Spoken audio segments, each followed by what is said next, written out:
Hello, my name is Janelle Banky, and today I will be presenting on the teach-back method. This technique is to be used anytime where we, as pharmacists, are communicating medical information to our patients, whether it be for warfarin or Lovenox education or discharge counseling.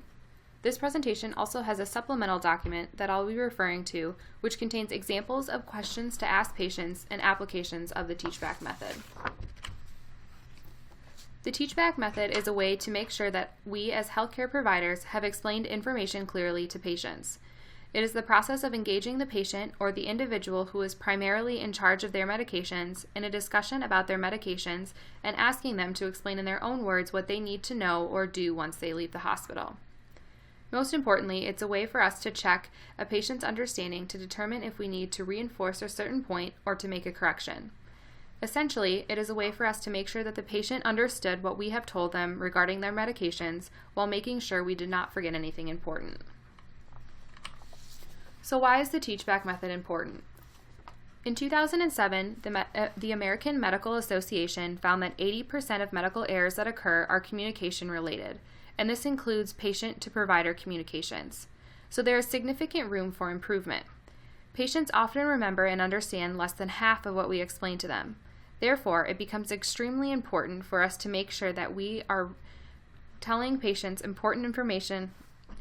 So why is the teach-back method important? In 2007, the American Medical Association found that 80% of medical errors that occur are communication-related, and this includes provider-to-patient communications. So there is definitely significant room for improvement. Patients often remember and understand less than half of what we explain to them. Therefore, it becomes extremely important for us to ensure that the most important information is received by the patient in order to optimize drug therapy. Finally, the teach-back method is a research-based intervention. The goal is to promote adherence, quality, and patient safety. The teach-back method refers primarily to the point during a counseling session, near the end, when you are going to assess the patient's understanding of what you have told them. We have provided you with some sample dialogue in the supplemental document to help you introduce the teach-back method into your counseling. For example, once you have finished counseling the patient or their caregiver and you are ready to assess understanding, you could say, "I know this medication can be complicated and I want to make sure that I explain everything clearly. Would you mind telling me how you're going to take this medication?" Another example would be, "To make sure that I didn't forget to tell you something important, would you mind explaining to me how you're going to take this medication?" The key here is that you're using an open-ended question so that the patient has the opportunity to respond with as much as they can remember and what they thought was most important. Also, notice that you introduce the topic to ensure that you, the provider, have done everything correctly. There is no blame put on the patient. Their response indicates to us what we need to explain better. There are 10 elements to using the teach-back method properly so you and the patient get the most out of the interaction. The first component is to use a caring tone of voice and attitude. Patients need to know that we are not testing or quizzing them. Reinforce the idea that by asking them to teach us, it helps us to get an idea of what we can do to further help them and what we need to improve upon in our own counseling. It's also important to be empathetic and to recognize that there are barriers that make it hard for the patient to follow the directions that we're providing. While the patient is teaching you, they may bring up a concern that they have about the medication, and it is important that we offer ways to help them at this time. The second point highlights the importance of body language. Make sure the patient is physically comfortable and able to focus on the task at hand. Maintaining good eye contact tells the patient that you care about them and their health is important to you. It may also be beneficial to move to the same level as the patient. So if they are laying in bed, you might try sitting so that the interaction becomes more of a conversational tone versus us lecturing the patient. The third element is to use plain language and avoid medical jargon. For example, instead of saying hypertension, you probably want to say high blood pressure, or instead of saying orally, say by mouth. Be cognizant of the words you are choosing, and as patients may be embarrassed to ask you what the meaning of a particular word is. We also need to make sure that we are specific when we explain directions. For example, when we say take a medication 2 times a day, a patient may not know at what times during the day they should take it. Does that mean breakfast and lunch, morning and night? It's always important and safest to be as specific as possible, and then go back and ask the patient if they have concerns with the directions or the time in which they'll be taking their medications. Next, the key point to teach-back method is the process of asking the patient to explain back to you what they learned using their own words. The goal is to assess how clearly we, the provider, explain the information to them. Again, this gives us a chance to see if anything was missed or if something was understood incorrectly, and also tells us what the patient thinks is the most important thing to remember. We also have the chance to make clarifications as needed. However, it's important that we don't interrupt the patient as they respond. If we do have clarifications or corrections, we should hold those into the end as to prevent the patient from becoming embarrassed or defensive. The next 2 points go really well together. They both highlight the importance of using open-ended questions rather than ones that can be answered with a simple yes or no. If you refer to the supplemental handout, there are a list of some example questions.